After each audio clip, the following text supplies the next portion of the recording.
Mobile টিপতে আর ভাল লাগে না। ফেসবুকে ঢুকলেই সবাই কাশ ফুললে খালি পোস্ট আর পোস্ট। চলেন তো মামা, আমার একটা ছবি তুলতে এবারে পোস্ট করতে। আরে বেটা, যে রোদ পড়ছে এই রোদের মধ্যে আমার এইসব ভাল লাগে না। ধুর, চলেন চলেন।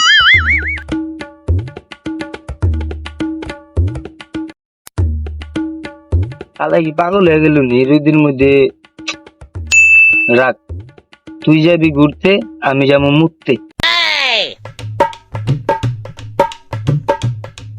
হাই হাই মামা রে, কত সুন্দর মামা রে। বেটা রাখ বেটা, পাগল হয়ে গেলি নি বেটা? কি রে, এই খারাপ। কত সুন্দর মামা, আমার একটা ছবি তুললা দেন মামা, আমার মোবাইলে একটা ছবি।